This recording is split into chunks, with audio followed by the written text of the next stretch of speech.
신약 누가복음 22장입니다.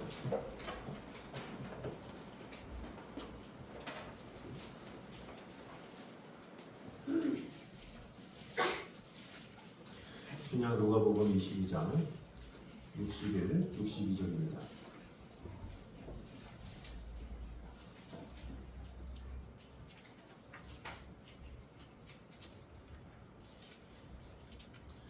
우리 한 목소리로 같이 들어가겠습니다. 주께서 돌이켜 베드로를 보시니 베드로가 주의 말씀 곧 오늘 다 묻기 전에 내가 세 번 나를 부인하리라 하심이 생각나서 밖에 나가서 심히 통곡하니라. 아멘.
생일 축하하고 기도할 때 이렇게 행동하시면 되겠습니다.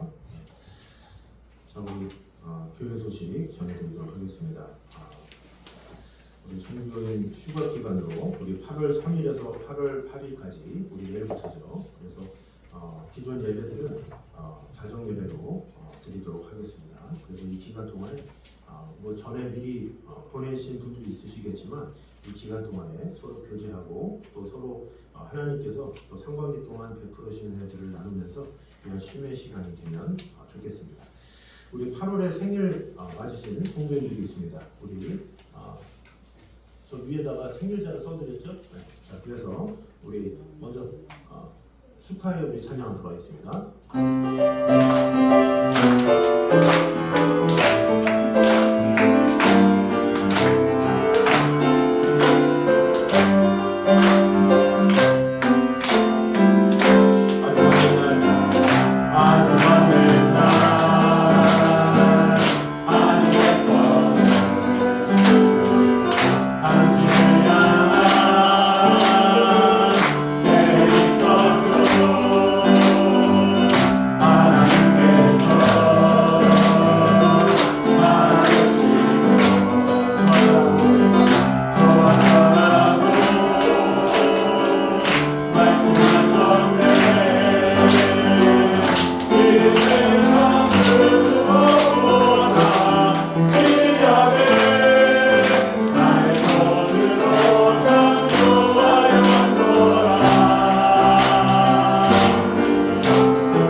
우리 이번 달에 우리 생일 맞이한 김동환, 김유건, 조수현, 박성원, 김영분, 김소희, 우리 귀한 우리 성도들 또 가정에 주님 언제나 함께하여 주셔서 주님께서 이 땅에 태어나게 하셨사오니 아버지 하나님의 사랑으로 축복해 주시고 함께하여 주셔서 그러면 하나님께서 우리와 함께하시는 가득이만 하나님의 사랑 안에 거하며 하나님의 축복이 가득이만은 귀한 우리 생일자들의 암자리 될 수 있도록 축복해 주시고 함께하여 주시옵소서. 우리를 지켜주시는 주님의 은혜를 찬양하며 예수님의 이름으로 기도드립니다.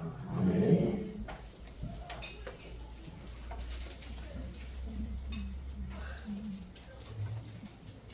자, 오늘은 마음 사용 설명서 우리 6번째 시간입니다. 후회라는 제목으로 은혜를 하도록 하겠습니다. 사람은 누구나 다 후회를 하며 살아가죠. 어느 누구도 후회를 하지 않는 사람은 없습니다.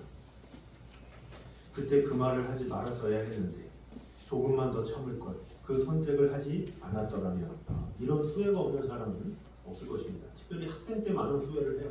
시험을 보고 나서 그거를 치르지 말 걸, 어젯밤에 더 공부할 걸, 어떻게 더 많이 준비할 걸, 이런 생각을 늘 해요. 이 사람은 하루하루 후회를 하는 존재다라는 것입니다. 젊은 사람은 선택에 대해서 많이 후회하고 또 부모는 자녀를 키우면서 많이 후회합니다. 또 자녀는 부모님에게 더 잘하지 못한 것을 후회하고 직장인은 직장에서 학생은 공부하면서 또한 오래 살아간 이 연륜이 있는 분들은 예년에 자신이 노력하지 못했던 것, 또 더 사랑하지 못했던 것, 또 많이 하지 못했던 것들을 보면서 많이 후회하기도 하죠. 모든 사람은 다 크고 작은 후회를 안고 살아간다는 것입니다. 그러나 중요한 것은 후회를 하지 않는 사람이 아니라 후회를 어떻게 다루느냐, 이것이 더욱더 중요한 것입니다. 후회는 이 사람을 무너뜨릴 수 있고 후회는 사람을 더 성숙하게 만들 수가 있습니다. 같은 돌이지만 디딤돌이 되느냐 거침돌이 되느냐, 그 차이죠.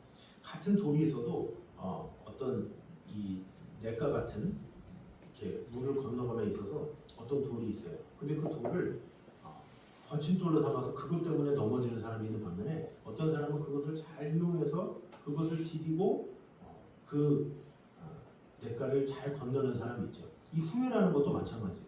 똑같이 후회를 하지만 그 후회로 인해서 그의 인생이 어두워지는 경우가 있는 반면에 어떤 사람은 그 후회로 인해서 다시금 새롭게 태어나는 그런 경우도 있다라는 것입니다. 그래서 오늘 본문에도 자신의 실패 앞에서 무너져 울고 있는 사람이 있죠. 그거 바로 베드로입니다. 그는 예수님을 위해서 목숨까지 바치겠다고 장담한 사람이었죠. 그러나 불과 몇 시간 후에 예수님을 부인하게 됩니다. 그것도 3번이나 부인하고 닭이 울게 되죠. 그 순간 예수님께서 베드로를 바라보셨습니다. 그 눈빛을 바라본 베드로가 어땠습니까? 밖에 나가서 통곡을 했죠. 그래서 오늘 말씀을 통해서 하나님께서 후회하는 사람을 어떻게 회복시키시는지 그것을 보도록 하겠습니다. 먼저 첫 번째입니다. 같이 한번 읽겠습니다. 시작. 누구나 후회할 수 있다라는 것입니다. 자, 후회 없는 인생은 없습니다. 사람은 누구나 다 후회를 하죠. 아브라함이 75세 때에 부름을 받았어요. 근데 부름을 받는 대로 아브라함은 하나님께서 명하신 대로 바로 행한 사람이냐? 그렇지 않죠. 하나님께서 어떤 그 가나안에 가라 했는데 그곳에 기근이 났어요. 어떡하지? 먹고 살 게 없네? 힘드네? 이렇게 해서 어디로 가느냐? 애국으로 가요. 애국으로 가서 자신의 아내를 유일하고 속임으로 인해서 많은 고생을 해요. 근데 거기서 끝나느냐? 또 나중에는 또 그랄에 또 가가지고 거기에서 또 아내를 속이죠. 또 자녀를 하나님께서 주신다고 했는데 왜 자녀가 없지? 그러면서 86세 때에 하갈이라는 여종을 통해서 아들을 낳아요. 그것도 후회를 해요. 계속 후회해요. 이 믿음의 사람조차도 계속해서 후회를 하는 삶을 살았다라는 거죠. 모세는 어땠습니까? 그가 40세 때에 이집트의 왕자였어요. 그러면 못할 게 없잖아요. 그런데 그 혈기를 이기지 못해서 자신의 동료인 애굽인을 쳐서 결국에는 미디안으로 도망갑니다.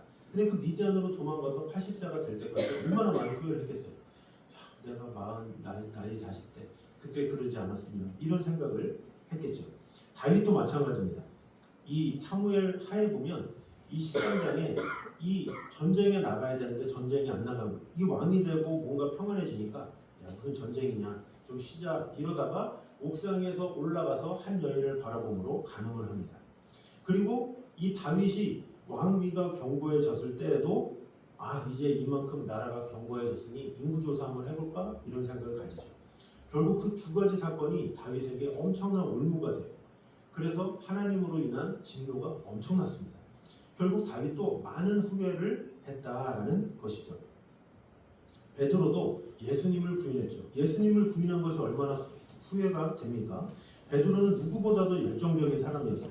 이 베드로가 이 건너편에 예수님이 무리를 건너서 오시는 모습을 보고 주여 저도 걷게 하여 주시옵소서 이렇게 외쳤던 게 베드로고 예수님께서 발을 씻기실 때 주여 제 발뿐만 아니라 몸도 씻겨주시옵소서 이렇게 적극적으로 했던 제자가 베드로예요. 그러면 베드로 입장에서는 자신이 가장 이 예수님께 인정받는 제자인데 그 제자가 예수님을 부인한다? 있을 수 없잖아요. 그러나 그럼에도 불구하고 이제 막상 자신의 목숨이 위험하고 뭔가 날씨도 춥고 그런 상황에서 예수님을 부인합니다. 얼마나 후회했겠습니까? 그 후회는 말할 수 없었다라는 것입니다. 그토록 자신하던 사람이 가장 크게 넘어졌다라는 거죠. 우리도 그렇습니다. 가장 자신했던 부분에서 넘어질 수 있고 또 가장 조심한다고 생각했던 부분에서 실수할 수도 있는 것입니다. 그래서 우리는 다른 사람을 쉽게 판단하기보다도 자신의 연약함을 우리는 기억해야 합니다. 우리가 보통 운전을 하잖아요. 근데 운전에서 사고가 나는데 초보 운전이 사고 내는 경우가 많지 않다고요. 오히려 운전을 많이 한 사람이 사고를 내는 경우가 있다고 그러죠.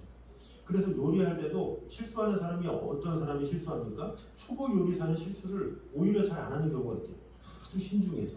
그런데 오히려 능숙한 사람이 이 정도면 됐겠지 하면서 안 일했다가 오히려 큰 실수를 하는 경우가 있다라는 거죠. 또 평생 직장에서 올곧하게 살았던 사람이 한순간에 실수하는 경우도 많이 있다고 합니다. 결국 실수하지 않는 사람이 훌륭한 사람이 아니라 실수를 인정하고 다시 배우는 사람, 그런 사람이 성장하는 사람이다라는 것이죠. 우리 인생도 마찬가지입니다. 실패와 후회는 항상 찾아와요. 매년 찾아와요. 우리가 2026년이죠. 2025년에는 없었습니까? 2024년에는 없었습니까? 계속해서 우리는 실패하고 후회하고 이것을 연속하면서 살아갈 수밖에 없는 존재입니다. 중요한 것은 그 이유다라는 거죠. 내가 실패했을 때, 후회했을 때 이것을 지짐돌로 삼느냐, 거칠돌로 삼느냐, 그것에 따라서 달라진다라는 것이죠.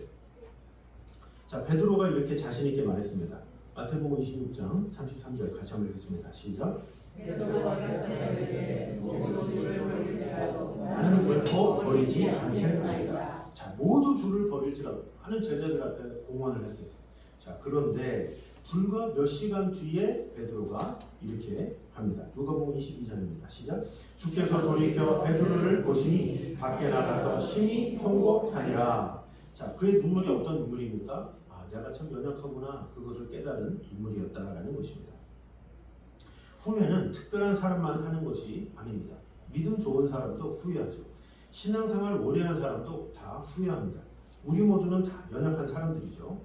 그러므로 우리는 후회가 찾아왔다고 해서 낙심해서는 안 됩니다. 오히려 후회는 끝이 아니라 하나님께서 우리를 새롭게 하시는 시작이 될 수도 있는 거예요. 후회가 있기 때문에 다시금 새로운 기회를 찾을 수 있는 거지, 만약에 후회조차 없다? 그러면 새로운 길을 찾으려는 마음 자체가 없는 것이죠. 그래서 후회는 누구에게나 있지만 하나님은 그 후회를 은혜의 시작으로 바꾸실 수 있는 분이심을 알아야 합니다. 그러므로 후회를 하며 시간을 보내는 것이 아니라 오히려 그 후회로 새로운 길을 찾는 저 여러분 되시기를 주님의 이름으로 축원합니다. 자, 두 번째입니다. 같이 한번 읽겠습니다. 시작. 후회는 회개로 이어질 때 은혜가 된다라는 것입니다. 자, 사람들은 흔히 후회와 회개를 같은 의미로 생각하죠. 그런데 성경은 정확하게 구별하고 있어요. 후회는 자신의 잘못을 슬퍼하는 겁니다. 그것을 후회라고 하죠. 회개는 하나님께 나아가는 것, 하나님께 돌이키는 거예요. 베드로도 후회했죠. 가룟 유다도 후회했습니다.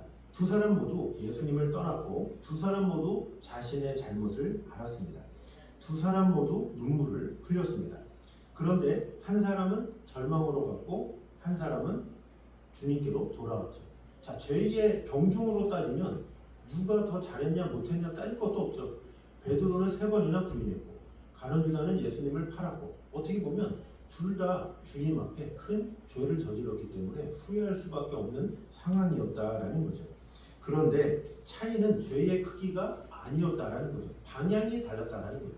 자, 그래서 이 후회는 뭡니까? 과거를 바라보는 게 후회예요. 이 후회의 특징이 자꾸 과거를 바라봐. 그러지 말걸, 이랬을 걸, 저랬을 걸, 이런 것이 후회죠. 그런데 회개는 뭡니까? 하나님을 바라보는 거예요. 그러니까 똑같은 것 같은데 다른 것이다라는 거죠. 후회는 과거를 바라보는 거고 회개는 하나님을 바라보는 것이고 그 차이가 있다라는 거죠. 후회는 내가 왜 그랬을까 하면서 과거를 바라보고 자꾸 나를 탓해. 그러나 회개는 뭐냐? 주님, 나를 붙들어 주시옵소서 하면서 주님께 나아가게 한다라는 것입니다. 우리는 이미 지나간 일을 바꿀 수 없죠. 그러나 하나님께서는 지금 우리의 마음은 바꾸실 수 있다라는 거죠. 그래서 되게 이 세상을 살면서 많은 어려움을 당한 사람들이 있잖아요. 근데 그 어려움에서 헤어나는 계기가 뭐예요? 자신의 마음을 돌렸을 때 나오는 거예요. 환경이 바뀐 건 하나도 없어요. 그 마음을 어떻게 돌렸느냐, 그것에 따라서 달라진다라는 거죠. 그래서 회개는 언제나 새로운 시작이다라는 거죠. 우리가 자동차를 운전하다 보면 내비게이션 있잖아요. 이 잘못된 길로 가면 어떻게 돼요? 내비게이션은 바로 바꿔요. 바로 탁탁탁. 그런데 이 운전에 대한 경험이 많고 자존심이 많은 사람은 내비게이션이 바뀌었는데도 아닌데 이렇게 고집하는 경우가 있어요. 빨리 틀면 되는데 그것을 틀지 못하고 계속 후회한다. 시간만 더 가죠. 뭐 자동차만 그렇습니까? 우리가 뭐 지하철을 탔어요. 그럼 잘못된 길로 갔어. 인천행인데 수원행을 탔어. 어떡하지? 한탄한다고 후회한다고 됩니까? 빨리 내려야 될 거 아니에요. 빨리 내려서 빨리 인천행으로 타야 되는 거지. 그것을 후회한다고 거기에서 계속 있는다고 이 환경은 바뀌는 것이 아니다라는 것이죠. 우리의 인생도 마찬가지입니다. 잘못된 길로 들어설 수 있죠. 그러나 하나님께 돌아서는 순간 하나님께서는 새 길을 열어주신다라는 거죠. 늦었다 할 때지만 다시 돌이키면 하나님께서 새로운 기회를 주신다라는 거죠. 가룟 유다 또한 자신의 잘못을 알았습니다. 마태복음 27장 3절입니다. 같이 한번 읽겠습니다. 시작. 그때 스스로 뉘우쳐 그 은삼식을 대제사장들과 장로들에게 도로 갖다 주며. 자, 이게 뭐예요? 유다는 뉘우쳤다라는 거죠. 뉘우친 것까지는 좋았는데 어떻게 했습니까? 예수님께는 안 돌아갔어요. 이것이 문제였죠. 반대로 베드로는 통곡했습니다. 그리고 부활하신 예수님을 다시 만났죠. 예수님은 베드로를 책망하지 않으셨고 오히려 이렇게 말씀을 했습니다. 요한복음 21장 17절입니다. 같이 한번 읽겠습니다. 시작. 주님을 사랑하는 줄을 주님께서 아시나이다. 예수께서 이르시되 내 양을 먹이라. 자, 베드로의 눈물은 절망의 끝이 아니라 회복의 시작이었죠. 그러므로 우리 또한 마음속에 후회가 남아있다면, 또 지나간 일을 붙잡고 정죄하고 있다면 하나님은 우리에게 과거를 붙잡고 살아가라고 말씀하지 않는다라는 사실을 알아야 합니다. 하나님은 오늘도 내게로 돌아와라 이렇게 말씀하십니다. 후회는 우리를 무너뜨릴 수 있습니다. 그러나 회개는 우리를 다시 세웁니다. 후회가 끝이 아니라 하나님께 돌아가는 출발점이 되어야 하겠습니다. 후회의 눈물이 회개의 눈물이 될 때 하나님은 그 눈물을 은혜로 바꾸십니다. 그러므로 우리 모두가 후회함으로 과거를 자꾸 바라보면서 변하지 않는 그런 세월만 바라보는 것이 아니라 오히려 회개함으로 하나님을 바라보며 나아가는 저 여러분 되시기를 주님의 이름으로 축원합니다. 마지막 세 번째입니다. 시작. 하나님은 실패한 사람을 다시 사용하신다라는 것입니다. 많은 사람들은 실패하면 끝이다 이런 생각을 하죠. 한 번 넘어지면 다시 일어날 수 없다 이런 생각을 합니다. 그러나 하나님은 실패한 사람을 버리시는 분이 아니십니다. 하나님은 실패한 사람을 오히려 다시 세우시죠. 베드로는 예수님을 3번이나 부인했습니다. 그래서 어떻게 보면 베드로가 예수님의 제자지만 사도 될 자격이 없어요. 지도자가 될 자격이 없는 사람이었습니다. 그러나 예수님은 베드로를 포기하지 않으셨다라는 거죠. 이것이 중요해요. 이 세상의 사람들은 서로 포기를 해요. 그러나 하나님은 포기하지 않는다라는 거예요. 그것이 중요한 거예요. 하나님이 포기하시지 않으면 우리는 다시 일어날 수 있는 것이다라는 것입니다. 부활하신 후에 가장 먼저 베드로를 찾아가셨죠. 그리고 그의 실패를 들추지 않으셨습니다. 오히려 예수님은 네가 나를 사랑하느냐 이렇게 물어보셨다라는 것입니다. 하나님은 실패한 사람을 회복시킬 뿐만 아니라 그 실패를 통해서 더욱 성숙한 사람으로 만들어 사용하십니다. 그래서 실패는 하나님의 손에 붙들리기만 하면 새로운 사명이 된다라는 거죠. 여러분 이렇게 도자기를 만드는 공장이나 뭐 TV에서 이런 거 보지 않으셨습니까? 그런데 보면 이 도공이 도자기를 만들어요. 근데 그러다가 이렇게 막 무너져. 그러면 버립니까? 버리지 않고 물을 다 톡톡톡 해가지고 그거를 다시 이렇게 만져서 다시 만들어요. 그것이 바로 하나님의 은혜입니다. 어떤 우리가 인생을 살면서 찌그러질 수가 있고 망가질 수가 있고 뭔가 이렇게 버려진 듯한 보이지만 능숙한 도공은 그것을 다시 아름다운 그릇으로 빚어요. 그래서 주는 토기장이요 나는 그릇이다 이런 고백이 로마서 9장에 나오잖아요. 마찬가지다라는 거죠. 하나님의 손에 붙들리기만 하면 이 도공이 물을 발라서 그릇을 온전하게 하는 것처럼 우리 하나님께서는 성령의 기름을 우리에게 바르심으로 우리를 새롭게 세우시는 거예요. 그래서 그분이 우리에게 늘 기회를 주셔서 다시 살아날 수 있도록 다시 아름다운 그릇으로 만들어 주신다라는 것입니다. 그래서 우리는 그냥 그릇을 맡기는 거예요. 주님께서 만들어 주도록. 그래서 그냥 맡기는 대로 그 도공이 능숙하게 그 그릇을 아름답게 만드는 것처럼 우리 주님도 우리를 만드시기에 우리는 그저 주님께 맡기는 것밖에 없다라는 것입니다. 하나님의 손에 붙들린 사람은 실패 때문에 버려지는 것이 아니라 하나님의 은혜로 다시 빚어진다라는 사실을 우리는 알아야 합니다. 자, 베드로는 갈릴리 바닷가에서 예수님을 다시 만났죠. 그때 예수님은 이렇게 말씀하셨습니다.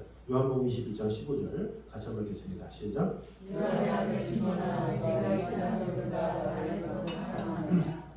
요한의 아들 시몬아, 내가 이 사람들보다 나를 더 사랑하느냐 이렇게 물어보죠. 그때 베드로가 주님께서 나를 사랑하시는지 주께서 아시나이다. 주님이 더 잘 아시지 않습니까? 이렇게 말을 하죠. 그런데 예수님은 이 질문을 몇 번 해요? 3번. 베드로가 예수님을 몇 번 부인했습니까? 3번 부인했죠. 3번 부인한 걸 안 예수님은 3번 물어보세요. 그게 뭐예요? 네가 나를 첫 번째 부인했어? 아니야, 난 널 사랑해. 2번 부인했어? 그래도 사랑해. 3번 부인했어? 그래도 난 널 사랑해. 완전수를 통해서 주님은 너를 정말로 사랑해. 그것을 말하는 거예요. 그러면서 용서함으로 끝났습니까? 그 용서함으로 끝난 것이 아니라 오히려 사명까지 줘요. 내 양을 먹이라. 내 양을 치라. 내 양을 먹이라. 이렇게 말씀하시죠. 그 사명도 우리가 헬라어 원문을 보면 아예 어린 양, 또 청년의 양, 그리고 나이 많은 양, 그 양을 돌보라는 거예요. 어리든 성숙하든 어떤 성장기와 상관없이 어떤 양이든지 돌봐라 이렇게 사명을 주신 거예요. 그러니까 베드로가 그 은혜에 너무 감사한 거죠. 자신이 주님을 부인했음에도 불구하고 후회하는 그 상황에서 오히려 예수님을 찾아오셔서 요한의 아들 시몬아, 내가 나를 사랑하느냐 3번이나 물으시면서 다시 기회를 주셨다라는 거죠. 그 용기를 힘입어서 어때요? 베드로가 오순절 설교 강의 때 성령을 체험하죠. 주님을 만나요. 그래서 그가 이렇게 복음을 전하고 이런 변화가 일어납니다. 사도행전 2장입니다. 시작. 그 말을 받은 사람들은 세례를 받음에 이날에 신도의 수가 3,000이나 더하더라. 아멘. 자, 한때 사람들 앞에서 예수님을 모른다고 했던 사람이 이제는 수천 명 앞에서 예수님을 증거하는 사도가 되었다라는 것입니다. 이것이 바로 하나님의 은혜입니다. 혹시 마음속에 오래된 후회가 있습니까? 또 실패 때문에 하나님 앞에 나아가기조차 두려운 마음이 있습니까? 오늘 하나님께서 베드로를 통해 우리에게 말씀하십니다. 실패하고 끝난 것이 아니다. 내게 돌아오면 다시 시작할 수 있다. 우리는 과거를 바꿀 수는 없습니다. 그러나 하나님은 우리의 미래를 새롭게 하십니다. 십자가는 우리의 과거를 정죄하는 것이 아니라 죄를 용서하시고 새로운 삶을 시작하게 하시는 은혜의 자리입니다. 그래서 부활하신 주님은 오늘도 우리를 향해서 말씀하십니다. 일어나라, 다시 시작하라. 내가 너를 여전히 사랑한다. 그러므로 후회에 머물지 말아야 하겠습니다. 회개로 하나님께 돌아가야 하겠습니다. 그리고 하나님의 은혜를 붙들고 하나님은 오늘도 실패한 사람을 일으켜 세우시고 새로운 사명을 맡기시는 분이십니다. 과거는 바꿀 수 없지만 하나님의 은혜 가운데 미래는 언제든지 새롭게 시작할 수 있음을 우리는 알아야 합니다. 그러므로 이번 한 주간 후회에 머무르는 삶이 아니라 은혜 안에서 다시 일어서는 삶을 사는 저를 되시기를 주님의 이름으로 축원합니다. 우리는 모두 후회를 경험하며 살아갑니다. 실수하지 않는 사람도 없고 넘어지지 않는 사람도 없죠. 그러나 하나님께서는 우리의 실패보다 하나님의 은혜가 더 크다라는 사실을 오늘 말씀을 통해서 보여주고 계십니다. 베드로는 실패했죠. 3번이나 부인했습니다. 그러나 이 주님은 베드로를 실패자로 남겨두고 싶지 않으셨어요. 그에게 다시 기회를 주셔서 사명자로 허락해 주셨습니다. 오늘 우리에게도 같은 은혜가 있습니다. 마음속에 오래된 후회가 있다면 또 자신을 정죄하고 있다면 주님께서 오늘 우리에게 말씀하십니다. 내게로 돌아오라. 주님은 우리의 과거를 붙들고 정죄하시는 분이 아니라 우리의 미래를 새롭게 하시는 분이십니다. 그러므로 십자가는 실패한 사람을 버려두는 것이 아니라 오히려 다시금 시작할 수 있도록 기회를 주시는 것임을 꼭 우리는 알아야 합니다. 그래서 우리는 후회가 될 때, 또 낙심이 될 때, 어떤 상황에서도 하나님께 나아가기만 하면 진정한 치료가 되고 우리가 사명을 받아서 그 뜻 가운데 살아갈 수 있음을 꼭 기억함을 우리는 알아야 합니다. 그래서 우리가 살아가는 동안에 절대 어떤 일이 있어도 후회하지 말고 이 기회를 통해서 하나님께서 새 일을 행하실 것을 바라보자 라는 마음으로 오직 하나님께 나아갈 때 하나님께서는 다시 기회 주시고 은혜 주실 것을 믿습니다. 그러므로 우리 모두가 하나님의 은혜를 붙들고 그 은혜 안에 거할 때 우리의 상처가 치유되고 우리의 삶이 새롭게 되고 다시 하나님의 뜻을 이루는 삶으로 인도하게 될 줄 믿습니다.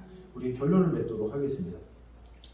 우리 첫 번째입니다. 같이 한번 읽겠습니다. 시작. 누구나 후회할 수 있다 하는 것이죠. 자, 후회는 믿음 없는 사람만 하는 것이 아니라 믿음 있는 사람도 누구나 다 후회를 한다고 했습니다.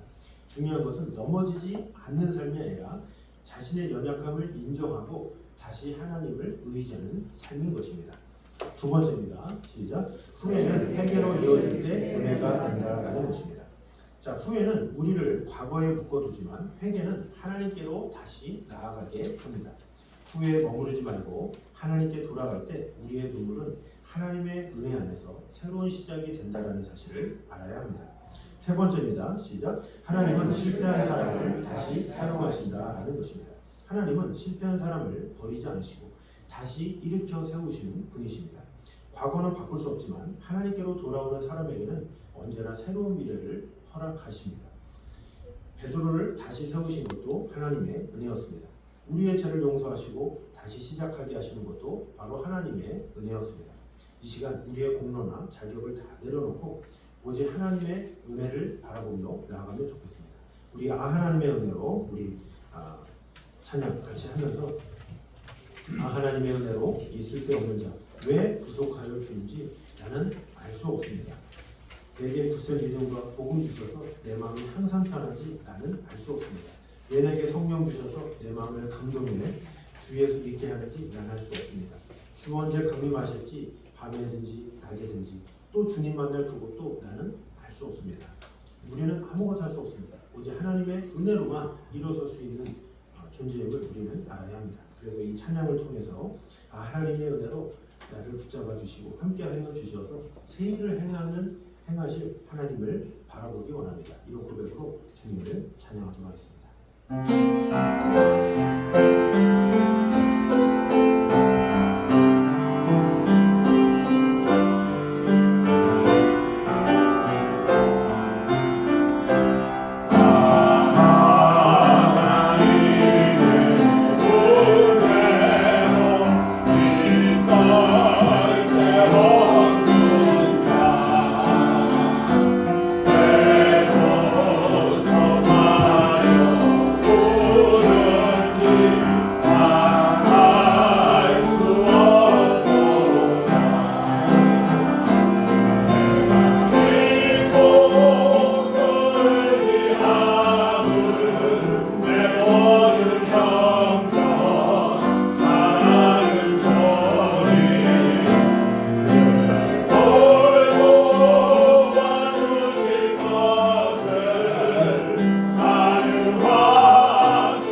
내 모든 걱정 잘하는 주님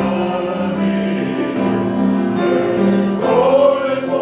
돌보아주실 것을 나는 확신하네.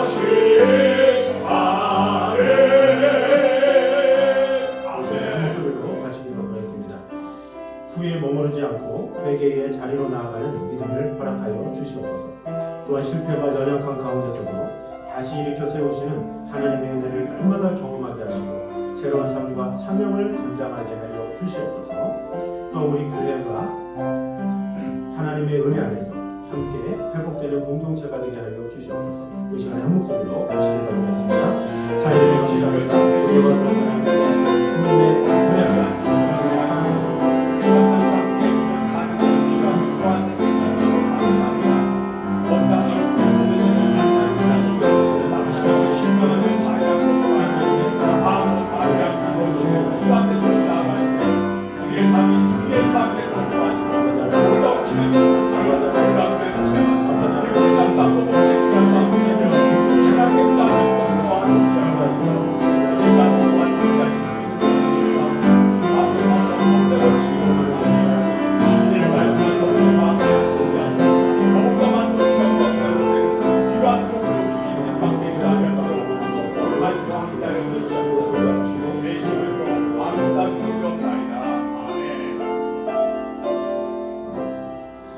사랑과 은혜가 풍성하신 하나님 아버지, 오늘 말씀을 통하여 후회보다 더 크신 하나님의 은혜를 바라보게 해주셔서 감사합니다.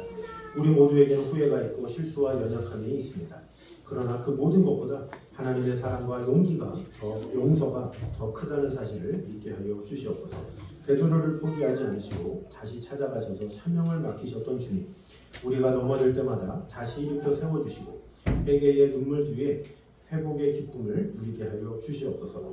과거의 실패에 묶여 살아가지 않게 하시고 하나님의 은혜 안에서 새로운 삶을 시작하는 믿음을 허락하여 주시옵소서. 우리 교회가 더욱더 하나님의 크신 뜻 가운데 온전히 세워지는 믿음의 공동체가 되게 하여 주시옵소서. 한 사람 한 사람을 붙드시고 각자의 삶 속에서 하나님의 선하신 뜻을 이루어가게 하시고 우리의 가정과 교회 위에 회복의 은혜를 더하게 하여 주시옵소서. 이제는 우리를 끝까지 사랑하시며 실패한 인생도 다시 세워주시는 우리 주 예수 그리스도의 은혜와 우리를 변함없이 사랑하시는 하나님 아버지의 크신 사랑하심과 우리의 연약함을 붙드시고 날마다 새롭게 하시는 성령님의 위로와 교통하심의 역사가 후회에 머무르지 않고 회개를 통하여 하나님의 은혜 안에서 새로운 삶을 살아가기를 결단하는 모든 성도들과 그들의 가정과 자녀들 위해 이제부터 영까지 함께 있기를 간절히 축원하옵나이다. 아멘.